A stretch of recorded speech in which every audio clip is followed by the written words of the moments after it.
Aliás, você está preparado para a volta de Cristo, irmão? Amém? Se Jesus voltar hoje, você está preparado? Precisamos estar preparados para a volta de Jesus. Os sinais estão evidentes aí. Amém? Primeira carta de Pedro, no capítulo de número 2. Essa é a penúltima palavra sobre a série a ofensa, a isca de Satanás. E depois nós vamos encerrar. Teria mais umas 4, mas eu quero fazer um fechamento. Já estamos na 8ª semana hoje. Eu quero falar sobre a rocha da ofensa. Diga comigo, a rocha da ofensa. 1 Pedro capítulo 2. Capítulo 2, versículo de 6 até o 8.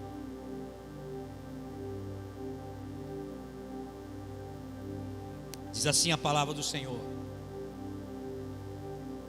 como dizem as Escrituras, eu ponho em Sião uma pedra angular, escolhida para a grande honra.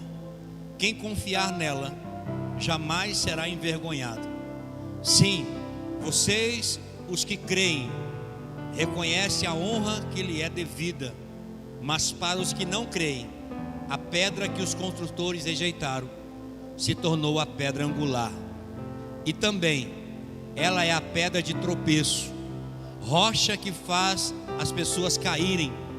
Tropeçam porque não obedecem à palavra e, portanto, deparam com um destino planejado para elas. Até aqui, querido Espírito Santo, a minha oração é que não seja eu quem fale, mas o teu Espírito falando através da minha vida. Esconda-me, Senhor, atrás da nuvem. Revela aos nossos corações o teu querer e o teu propósito.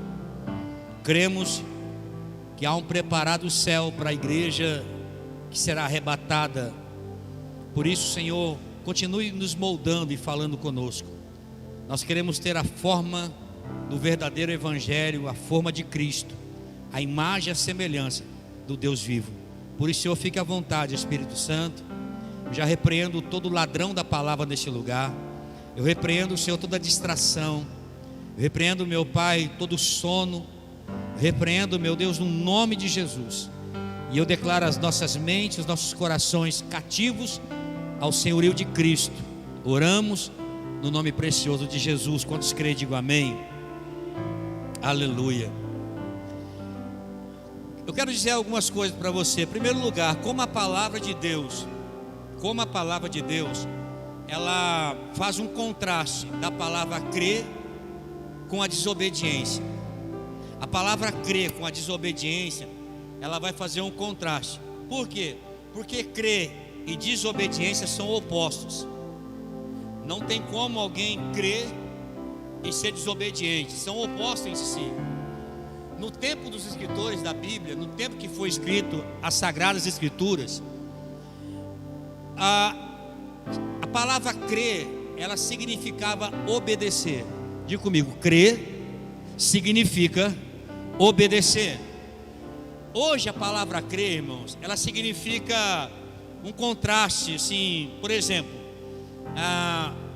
significa que alguém acredita na existência de alguma coisa ou de alguém, sem não obedecer necessariamente.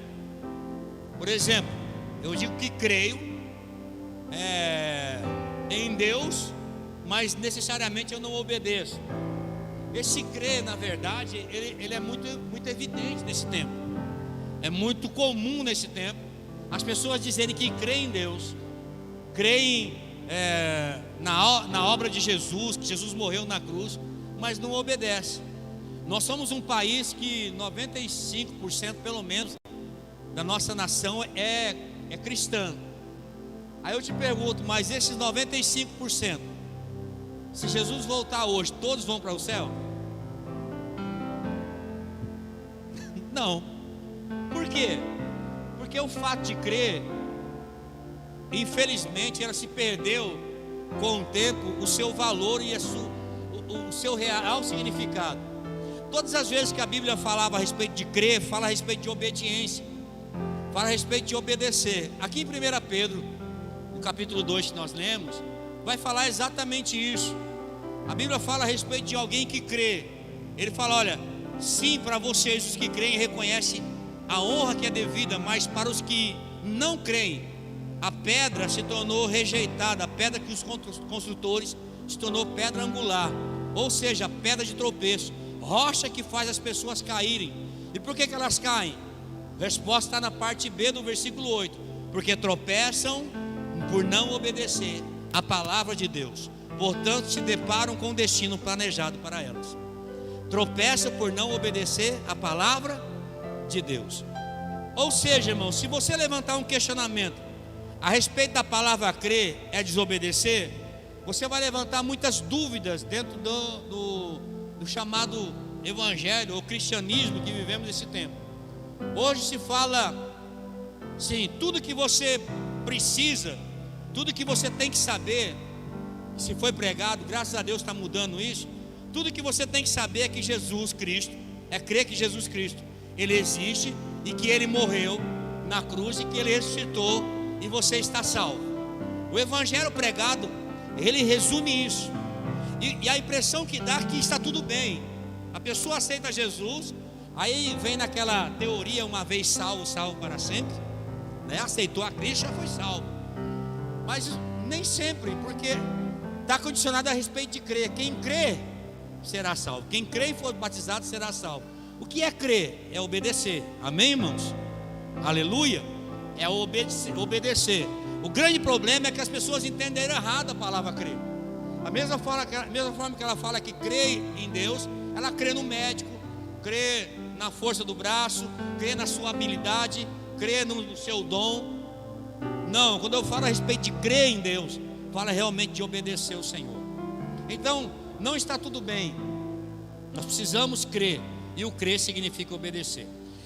Para testificar o que eu estou falando, eu queria que o Gustavo abrisse em Hebreus capítulo 3, lá no versículo 12. Hebreus capítulo 3, versículo 12. Eu preciso criar esse pano de fundo para que você entenda que nós vamos caminhar nessa noite, amém? Amém, igreja? Vocês me assustam, eu tenho medo, será que Jesus voltou, meu Deus? Está só o corpo aqui, o espírito está foi arrebatado, eu fiquei. Hebreus 3,12. Portanto, irmãos, para aí, Hebreus está dizendo, portanto, irmãos, está falando com os crentes, amém? Não está falando com o ímpio, está falando com quem nunca veio Jesus, com quem nunca conheceu Jesus, está falando com os cristãos. Portanto, irmãos, cuidem para que nenhum de vocês tenha um coração perverso e o que? Incrédulo, que os desvie do Deus vivo. Notem que ele está falando com os irmãos, os cristãos. Como poderia um irmão crer na existência de Jesus e viver com o coração incrédulo? É exatamente isso que o escritor de Hebreus está dizendo. Irmãos, cuidem para que nenhum de vocês tenha um coração perverso e incrédulo, que desvie do Deus vivo. Aí pula lá no versículo 15. Vamos ler tudo para ganhar um tempo. No 15, lembre-se do que foi dito. Hoje, se ouvirem a sua voz, não endureça o coração como eles fizeram na rebelião. E quem foram os que se rebelaram, mesmo depois de terem ouvido? Não foram aqueles que saíram do Egito, conduzidos por Moisés? Olha o 17. E quem deixou Deus irado durante 40 anos? Não foi o povo que pecou e cujos corpos ficaram no deserto? Aí o 18 diz assim: e a quem Deus se dirigiu quando jurou que jamais entraria em seu descanso? Não foi o povo que lhe desobedeceu? Aí ele termina no 19 dizendo: vemos, portanto, que não puderam entrar no descanso por causa da sua incredulidade. Observe que o 18 fala a respeito da desobediência, e no 19 fala que eles não puderam entrar por causa da incredulidade. A desobediência, ela leva e gera a incredulidade. Se eu não creio Deus com obediência, eu me torno um incrédulo na caminhada. Porque desobediência e incredulidade são sinônimos, eles caminham juntos. Então, o que o escritor de Hebreus está dizendo aqui é que eu e você precisamos tomar muito cuidado na nossa caminhada. E eu vou dizer mais, muito cuidado com esse evangelho da graça que é pregado.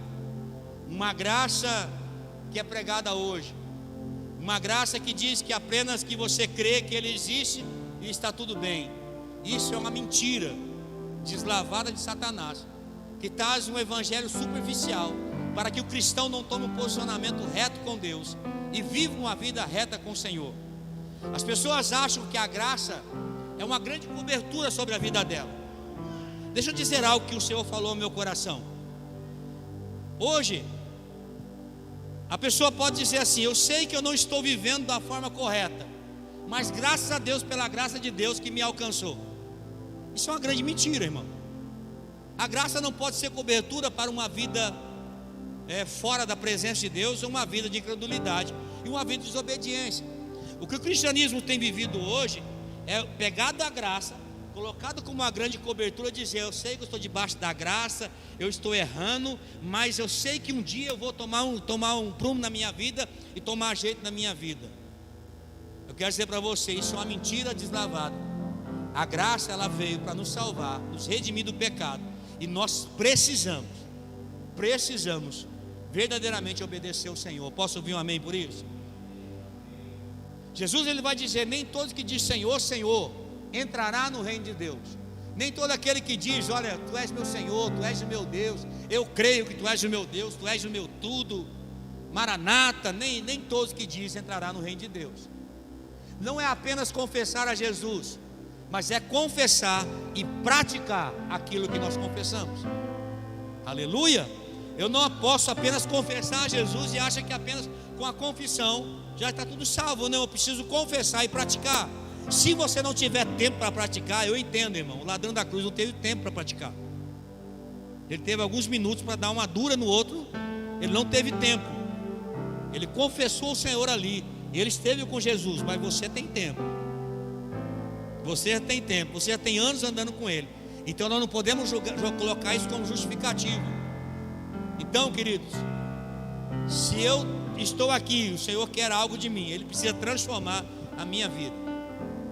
Agora, dito isso, fazendo esse pano de fundo, eu quero dizer para você que o ministério de Jesus, ele é chamado como a rocha da ofensa. O ministério de Jesus, o grande chamado de Jesus, e o nome que se dá ao ministério de Jesus, é como uma pedra de tropeço. Jesus, ele foi conhecido no seu ministério particular a respeito disso. Se você observar, em todos os lugares que Jesus foi, em todos os lugares que Jesus entrou, em muitos deles Jesus ia ofendendo pessoas. Jesus ofendeu muitas pessoas. Jesus se tornou uma pedra de ofensa para muitas pessoas. Jesus, ele não mediu palavra. E quem eram essas pessoas que ele ofendia? Quem eram as pessoas que ele permitia que a ofensa entrasse no coração? Eu vou responder para você: aquelas pessoas que não eram verdadeiros crentes, cristãos, aquelas pessoas que diziam que criam, mas não criam, eram pessoas desobedientes e pessoas que tinham fundamento errado na sua vida. Eu quero dizer para você que o Senhor continua trazendo ofensa sobre uma igreja desobediente, uma igreja que o fundamento não está verdadeiro em Deus, na sua palavra. É por isso que o Senhor Jesus, ele vai dizer que um dos sinais dos últimos dias será a ofensa. É inevitável, nós passaremos por esse tempo da ofensa. Então, eu vou mostrar alguns momentos aqui de Jesus trazendo uma ofensa sobre as pessoas. Ofensa no Evangelho. Muitas, poderia ficar aqui por muito tempo. Eu resolvi escolher algumas apenas. Ele dizia: ou você vai seguir a rocha e ser quebrantado, ou a rocha vai te reduzir a pó. Praticamente era esse o resumo de Jesus, aquilo que ele falava para os cristãos. Vamos começar, Lucas capítulo 2, lá no versículo 25. Isso aqui é tremendo, essa passagem. Olha só, Lucas capítulo 2, no versículo 25.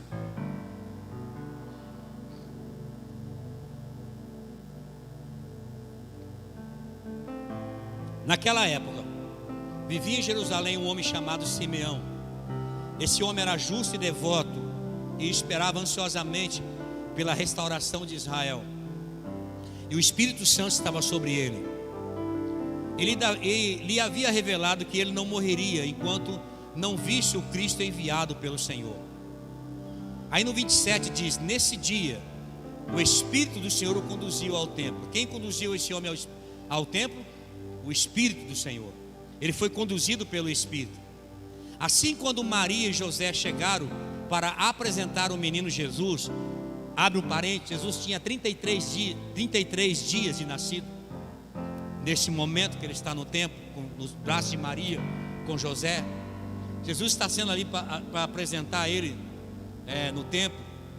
A Bíblia diz que, como a lei exigia, no 28 diz que Simeão tomou a criança nos braços e louvou a Deus, dizendo: soberano Deus, agora podes levar-me em paz, o teu servo como prometeste. Eu vi a tua salvação que preparaste para todos os povos.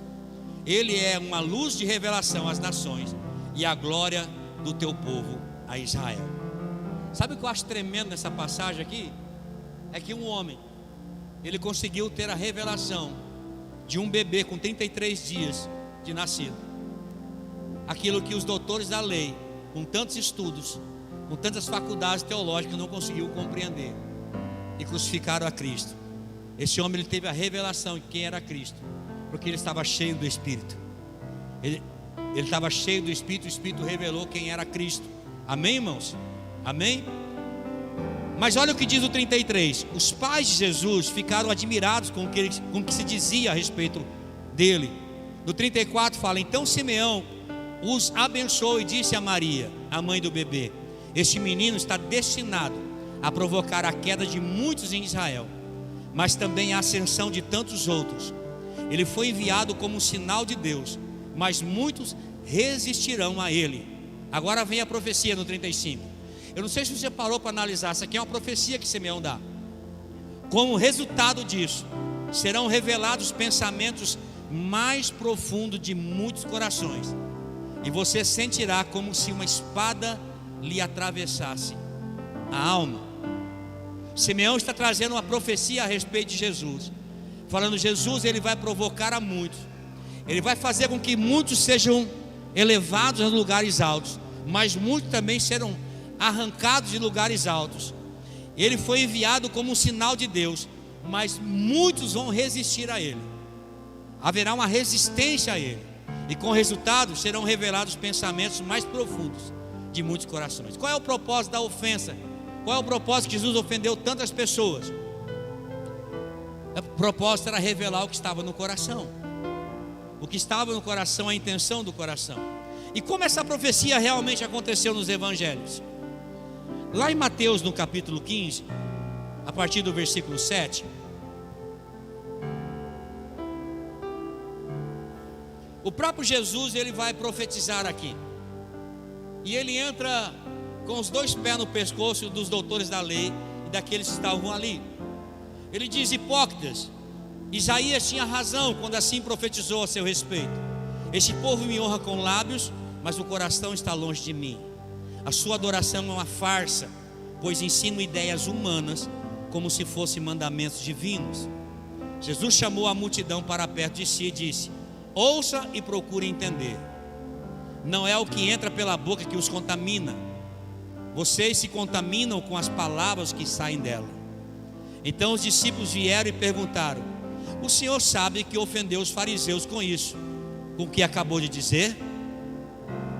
Em outras palavras, os discípulos chegaram para Jesus e falaram assim: mestre, as suas palavras trouxeram ofensa. O senhor tem consciência que as suas palavras ofendeu os fariseus? O senhor tem consciência que as suas palavras trouxeram ofensa sobre eles? O ministério de Jesus sempre foi confrontar e trazer ofensa, irmãos, para mostrar o que estava no coração. Os discípulos estavam: Jesus, o Senhor, com essas palavras ofenderam a eles. Aí Jesus responde no versículo 13: toda planta que o meu Pai Celestial não plantou será arrancada pela raiz. Olha como Jesus trata a ofensa. A eles estão ofendidos, Então eu vou dizer algo para eles: toda planta que o meu pai não plantou será arrancada pela raiz. Vai ser arrancada pela raiz. Portanto, não faça caso deles. São guias cegos conduzindo cegos. E se um cego conduzir outros, ambos cairão numa vala. Jesus está aqui, queridos, dizendo que o Pai, Deus, vai usar a ofensa para arrancar pessoas que realmente estão e não estão plantadas no reino de Deus. O que Jesus está trazendo a revelação para os seus discípulos é exatamente isso. Eu vou arrancar pessoas que verdadeiramente não estão plantadas. Elas acham que estão enraizadas dentro do Evangelho, mas o Evangelho verdadeiro, genuíno, vem para arrancar pessoas desse lugar falso que elas estão vivendo, o falso Evangelho. Jesus, ele nunca mudou. As pessoas falam: mas Deus é amor. Deus é amor, mas Jesus sempre foi verdade e justiça. Jesus nunca passou a mão na cabeça, irmãos, de pessoas que não tinham comprometimento com Ele. Vocês estão aqui comigo? O que vemos hoje é um evangelho que quer aliviar a mensagem para aumentar o número de pessoas dentro da igreja. É um evangelho mais leve, um evangelho mais... Eu não queria falar aquela palavra coach. É um evangelho mais legal, porque eu angareio mais pessoas para a igreja. Mas esse evangelho que arranca as pessoas das falsas raízes é um evangelho que não tem público. E Jesus, ele nunca foi a favor desse evangelho superficial. Ao contrário, Jesus, ele sempre foi muito duro nas suas palavras. Jesus, ele sempre trouxe uma ofensa para um propósito: tirar as pessoas do engano. Irmãos, sabe qual é o engano? O engano é quando nós pensamos assim como liderança: eu não posso pregar esse evangelho, porque eu posso afastar as pessoas de Jesus. Essa é a maior mentira do diabo para líderes. Ah, mas se você pregar isso, você vai afastar as pessoas de Jesus. Mas Jesus fazia isso, irmão. Jesus fazia isso. Jesus, ele pregava um evangelho que as pessoas não resistiam, diziam: é muito duro esse discurso, eu não posso suportar. O problema é que a liderança, a igreja, o evangelho que nós vivemos hoje, ele prega uma pregação para atrair as pessoas. De qualquer maneira, não há uma transformação. Então as pessoas estão dentro da igreja e não mudam, não são transformadas. Eu perguntei no início: quem está preparado para Jesus voltar? Jesus vai buscar essa igreja, irmão, que está firmada numa raiz verdadeira, que não se ofende, que não se fere. Aleluia. Me desculpa, eu estou preparando uma igreja para subir. Não é uma igreja para vencer aqui na terra, é uma igreja que vai vencer no céu, que já conquistou aqui na terra a herança do céu. Aleluia. Esse ministério vai pregar isso, irmão. Fazer você ir para o céu, não você vencer só aqui na terra. Para vencer aqui na terra, irmãos, qualquer palavra, qualquer curso de formação profissional vai te levar. Tem muitos aí que você pode fazer e ser bem sucedido. Mas eu quero dizer para você: esse evangelho verdadeiro é para nos fazer nos subir com Jesus para morar no céu. Aleluia. Jesus afastava com suas palavras muitas pessoas que não estavam plantadas no reino. E afastava como, pastor? Falando a verdade. Falando a verdade. Deixa eu dizer algo de novo.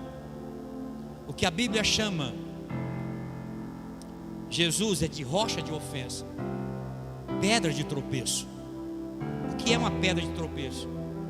Não é uma pedrinha insignificante que você passa por cima. É uma pedra muito grande que faz você tropeçar e você para sobre ela. Sabe aquela pedra que você está andando e fala assim: eu não posso pular ela.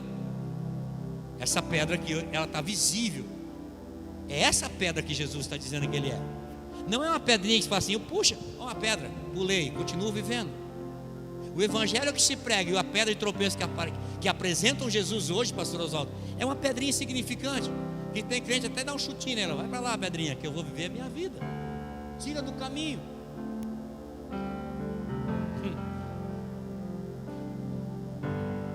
Jesus, Ele é uma grande pedra, amém, irmãos? E a verdade ela corta, a verdade ela penetra. Ela é a rocha da ofensa, ela é a pedra de tropeço. Não podemos pregar um Jesus comum nas igrejas de hoje, não podemos. Apresentaram para nós um Jesus que pode fazer pelas pessoas e por aquilo que Ele pode fazer, e não por aquilo que Ele é. Um Jesus que faz, mas Jesus faz isso na sua vida. Jesus, Ele opera isso na sua vida. Jesus age dessa forma na sua vida. Jesus, Ele opera a maravilha na sua vida. Sim, Jesus faz isso. Mas estamos apresentando Jesus, aquilo que Ele é em nós. Sabe? É como uma mulher que casa com um homem que tem muito dinheiro. Não vai faltar nada para ela. Ela vai para o shopping, vai ter o salão, cabelo, maquiagem, vai ter tudo. Carro bom, vai comer o que ela pode, vai viajar para onde ela quer viajar. Mas ela casou por aquilo que Ele pode dar, não por aquilo que Ele é. Estão compreendendo? A igreja que estava sendo preparada é uma igreja que está casando com Jesus por aquilo que Ele pode dar, não por aquilo que Ele é.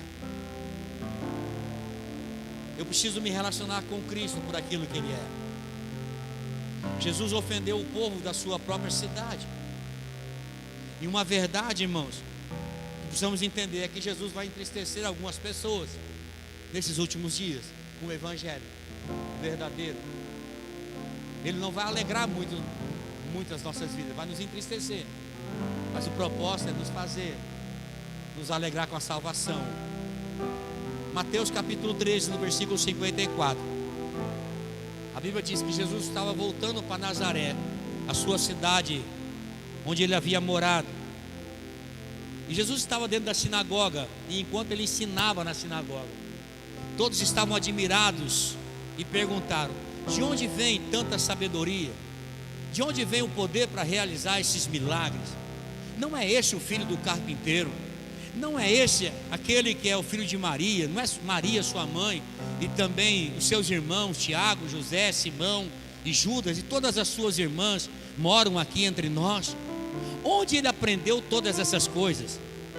57, e diz: e sentiam-se muito ofendidos. O que ofendiam este povo? Era o fato de Jesus ser o filho de Maria e de José? É o fato de Jesus ser o filho do carpinteiro? Não, o que ofendia essas pessoas era aquilo que Jesus estava ensinando. É a sabedoria que Deus estava dando para Jesus, que Jesus tinha, que ensinava aquelas pessoas, que ele estava ali ensinando, e isso trazia sobre ele uma ofensa. A Bíblia diz que muitos estavam ofendidos. Quando fala muitos, irmãos, fala de muitas pessoas, não poucas. Então Jesus, ele olha tudo isso, ele diz: um profeta, ele recebe honra em toda parte, menos a sua cidade e entre a sua própria família. Jesus ofendeu as pessoas da sua própria cidade.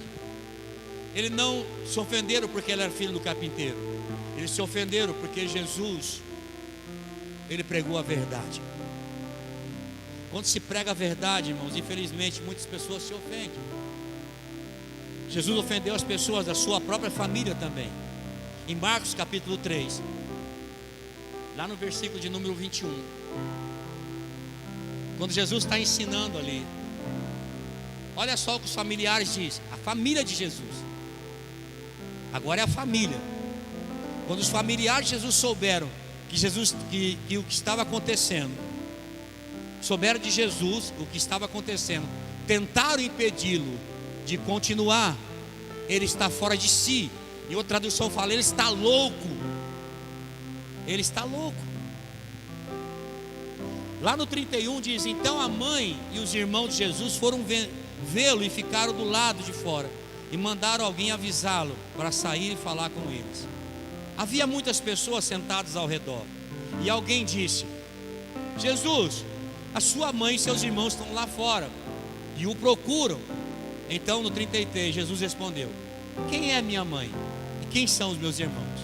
Então olhou para aqueles que estavam ao seu redor e disse: vejam, esses são minha mãe e meus irmãos. Quem faz a vontade de Deus é meu irmão e minha irmã e minha mãe. Queridos, a pergunta que eu faço: você está pronto para a sua verdade, a sua vida em Deus, ofender pessoas que estão ao seu lado? Sabe o que é o grande problema? É que nós fazemos a política da boa vizinhança. Ah, mas é a minha família. Deixa eu contar algo comigo. Quando eu me converti, eu me tornei uma pessoa não grata para minha família. Eu me tornei a pessoa diferente da família. Eu não fui aceito no primeiro momento. Eu fui rejeitado. A pastora Rosana, então, foi ela que me levou para os crentes. Está entendendo? Mas eu compreendi algo, eu preciso viver essa verdade. Ainda que ofenda algumas pessoas ficaram ofendidas com o meu posicionamento. O que aconteceu com Jesus não foi diferente, irmãos.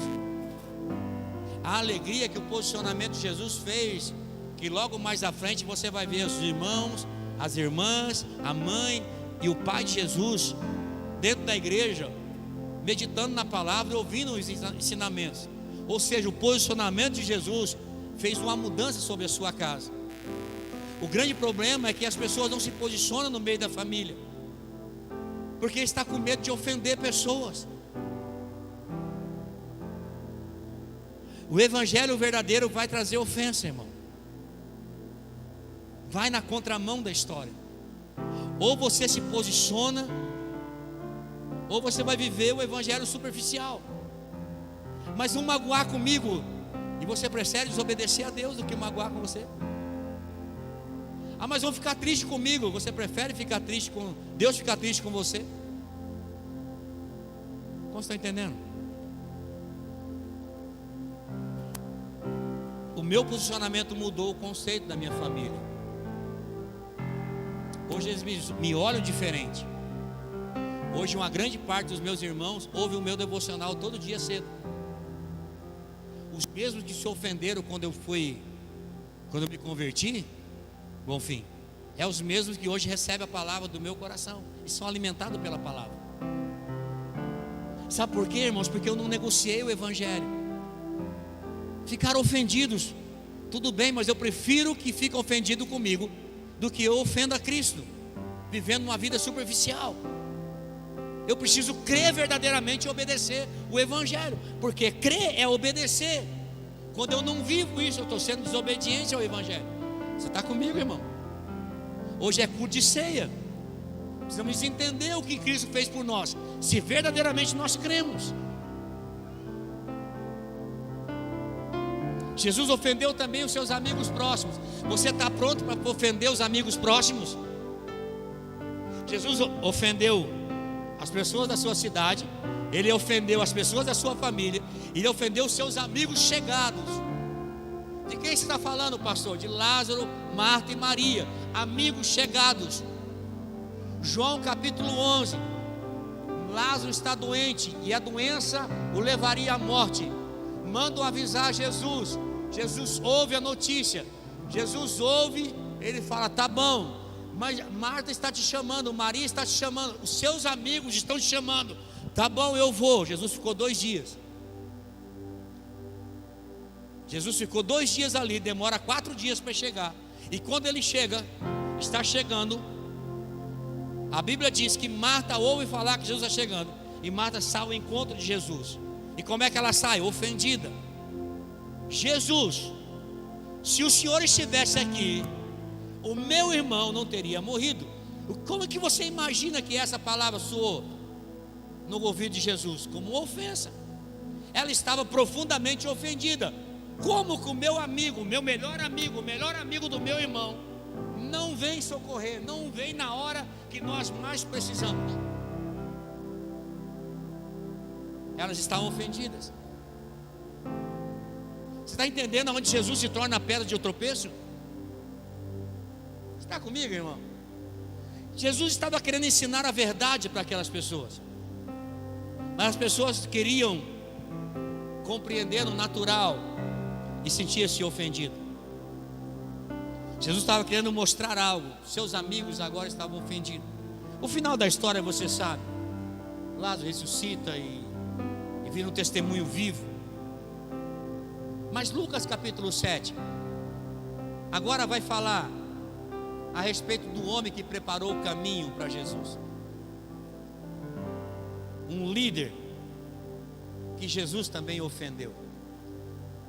Eu falei semana passada quando Jesus ofendeu a sua equipe, quando ele pregou aquela mensagem em João capítulo 6. Ele diz: vocês vão embora também.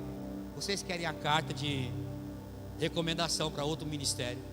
Então Pedro fala: para onde iremos nós, Senhor? Se só tu tem a palavra de vida eterna. Jesus não ficou preso, irmãos, a nenhum sentimento carnal. Mas agora eu vou falar do homem que preparou o caminho, João Batista. Lucas capítulo 7, lá no versículo 20, o 18 em diante. João está preso agora, encarcerado. E João sabia que ele ia morrer. Ele seria decapitado. Iam arrancar a cabeça de João, iam colocar num prato. Mas João, sabendo de tudo isso, ele está agora debaixo de uma opressão, de uma pressão sobre a sua vida. Então ele envia os discípulos de João, 2 discípulos, ir até Jesus para perguntar. E no versículo 20 diz: os 2 discípulos de João encontraram Jesus e lhe disseram: João Batista nos enviou para lhe perguntar: o Senhor é aquele que haveria de vir, ou devemos esperar algum outro? Olha para mim aqui, como é que você acha que Jesus reagiu a tudo isso? O quê? O que João está perguntando? Por que João está perguntando isso? Lembra que eu disse na primeira mensagem? Nós estamos prontos para ser ofendidos, para a ofensa, quando temos expectativa. Quem tem uma expectativa de vida? Então fica pronto, você pode ser ofendido a qualquer momento. João tinha uma expectativa. Mas olha o que João está na prisão. Deixa eu viajar na maionese aqui um pouquinho. João está preso, pastor Zé, e ele fica aqui: eu entreguei a minha vida para Jesus. Eu entreguei toda a minha história para Cristo. A minha vida, a minha dieta foi gafanhoto e mel silvestre. Essa foi a dieta da minha vida. Eu gastei toda a minha vida nisso. O meu meio de locomoção no deserto era um camelo, montado num camelo, num sol escaldante, preparando o caminho do Messias. As minhas vestes eram um pelo de camelos e um cinto de couro amarrado na minha cintura. Essa era o estilo de vida de João. Aí ele está preso, ele começa a olhar para o de Jesus. Aí ele olha para Jesus e ele fala: peraí, Jesus, as suas vestes é túnica de linho fino, e é a primeira qualidade desejada por muitos, a ponto dos soldados romanos, quando Jesus está na cruz, eles disputarem pela túnica de Jesus. A túnica de Jesus não era qualquer túnica, irmão, era a túnica. O ministério de Jesus era um ministério bem sucedido. Jesus não era pobre. Jesus nunca foi pobre. Essa historinha de Jesus pobrezinho é a história da religião. Jesus nunca foi pobre. Deixa eu dizer mais. Jesus, ele comia do bom melhor. Ele comia e bebia no meio dos pecadores, coletores de impostos. E João está preso e ele pensa: eu vivi toda a minha vida, eu abri mão de tanta coisa, e esse Jesus, ele vive dessa forma. E o pior, eu estou preso aqui já há um tempo, e ele nunca me veio me visitar. O que você acha que estava passando na cabeça de João, para ele mandar perguntar se Jesus era mesmo? Uma dúvida, uma ofensa. Eu me sinto ofendido com tudo isso, pastor Adriano. Eu me ralei, eu estou aqui preso para morrer para o evangelho, Mas será que esse é o Jesus mesmo? Não, eu vou pedir para meus discípulos virem e perguntar. Quem sabe não é ele, é outro.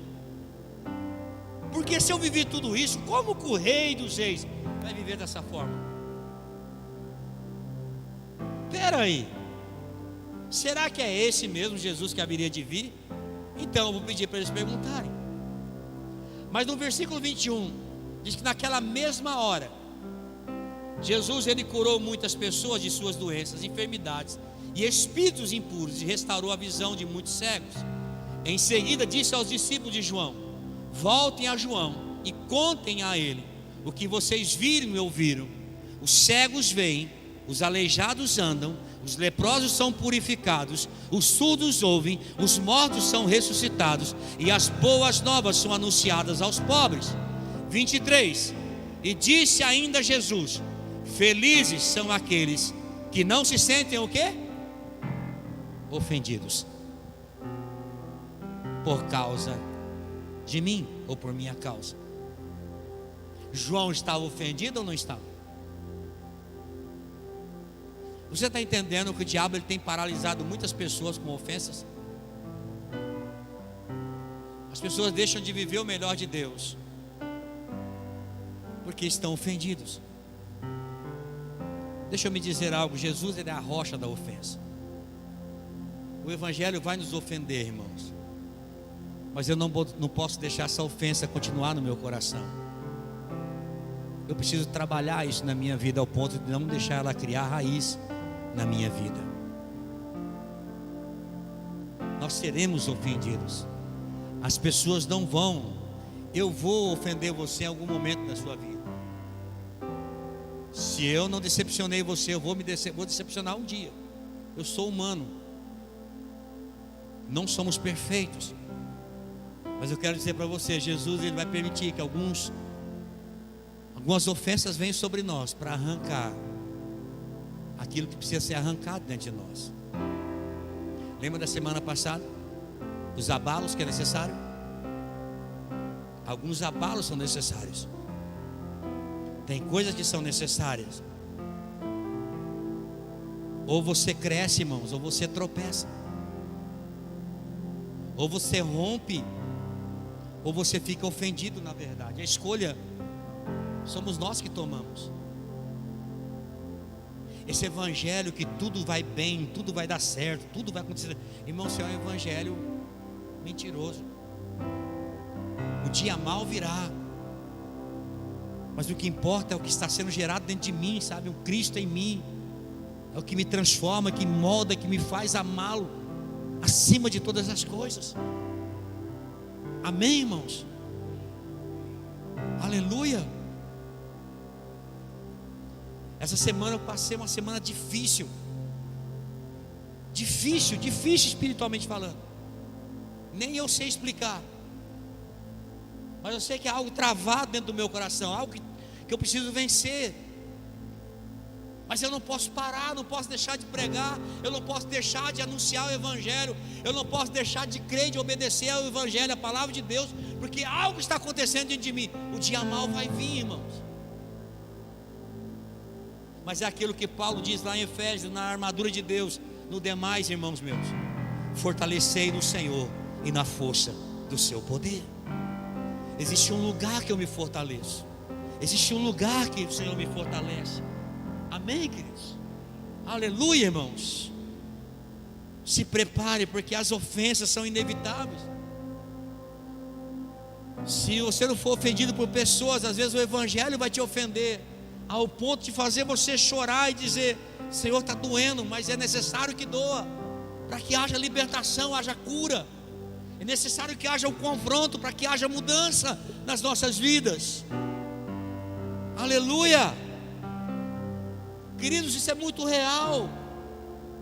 Tem momentos que a palavra ela entra e o Senhor ele mostra algumas coisas, e a pior coisa, irmãos, é Deus olhar para você e falar assim: olha, você acha que está fazendo certo, mas está tudo errado.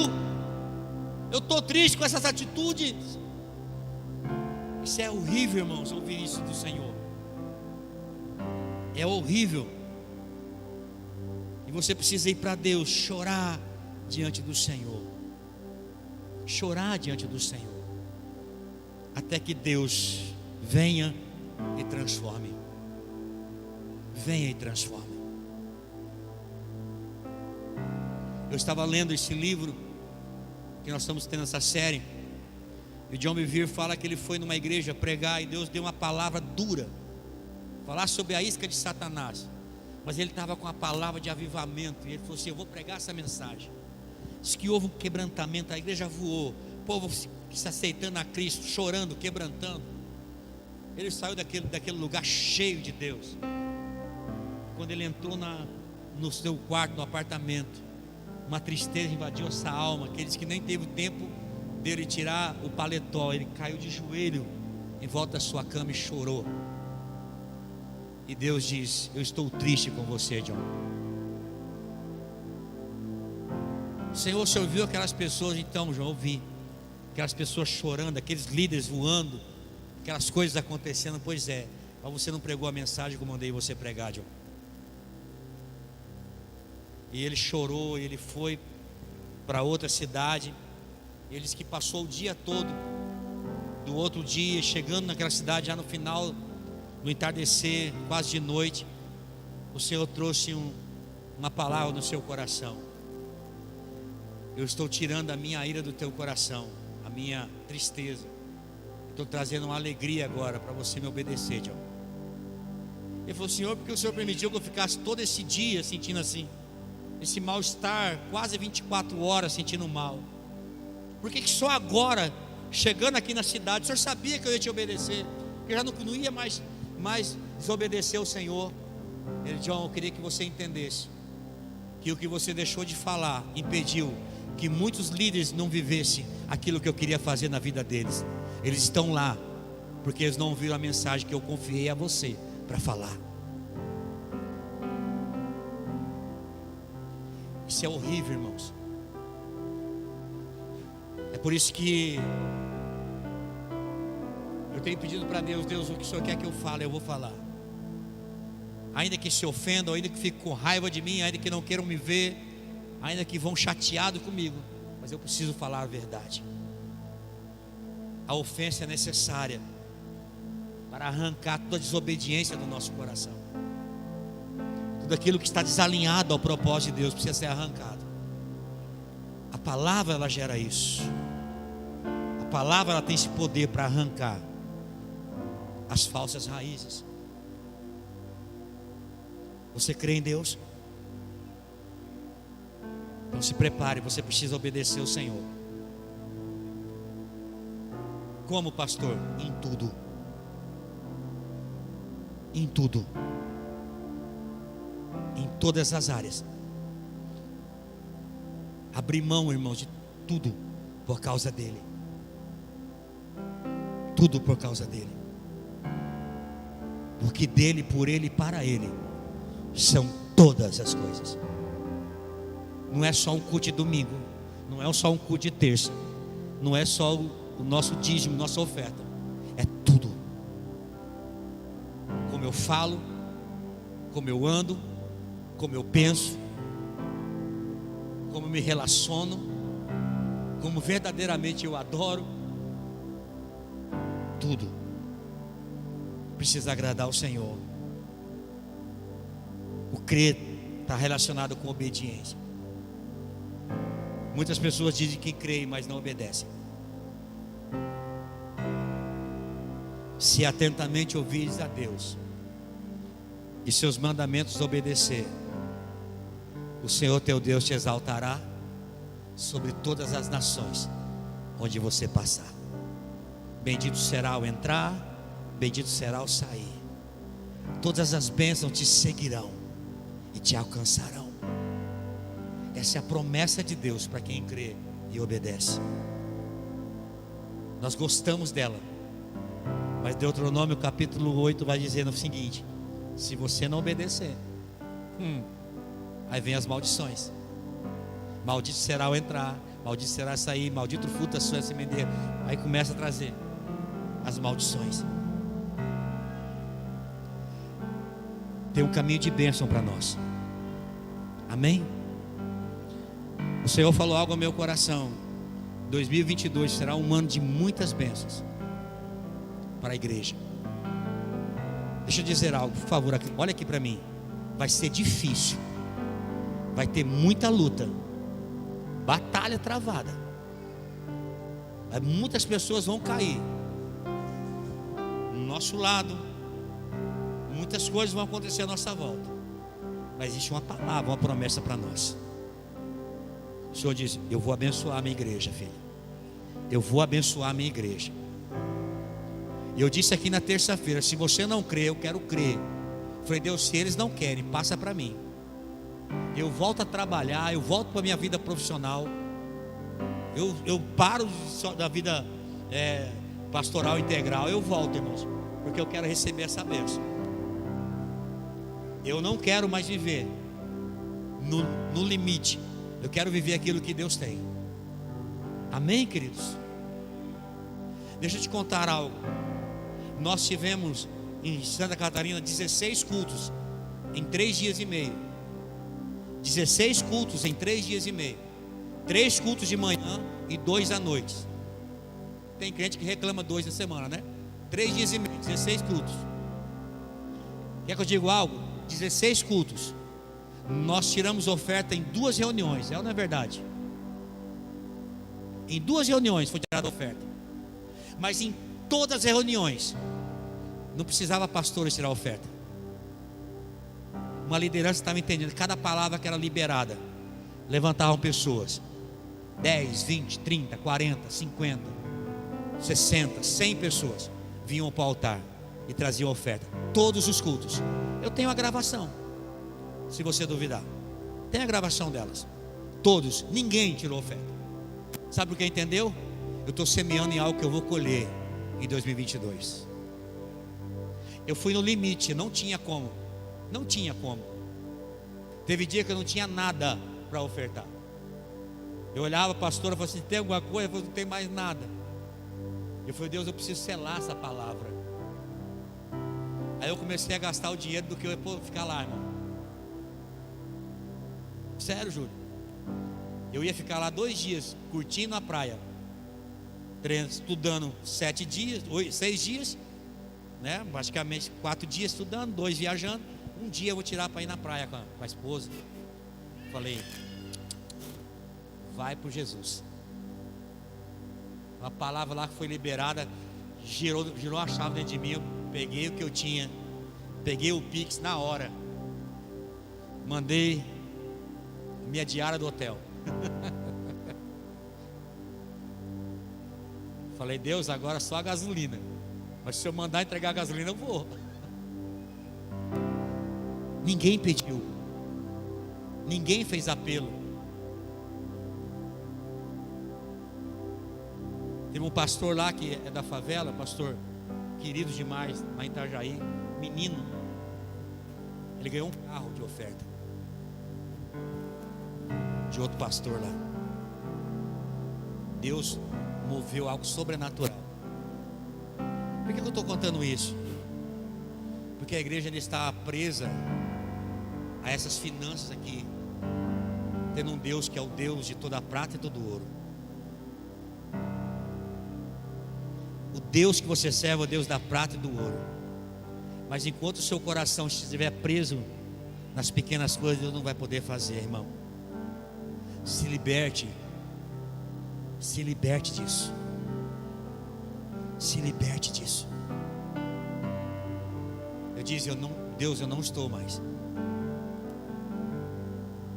Eu não tenho salário, irmão. Eu vivo pela fé. Mas Deus, não é nada meu, eu já vivo pela fé. Agora que eu vou mesmo semear. Mas eu disse: dia 1º eu piso em um tempo novo. Dia 1º de 2022. Quer você crer? Não, eu creio. Os meus pastores estão crendo já. Amém? Crê ou não crê? Vocês estão comigo? Nós vamos pisar em algo novo. Um ambiente diferente. As coisas vão começar a acontecer. Porque Ele prometeu. Não é uma palavra para te emocionar.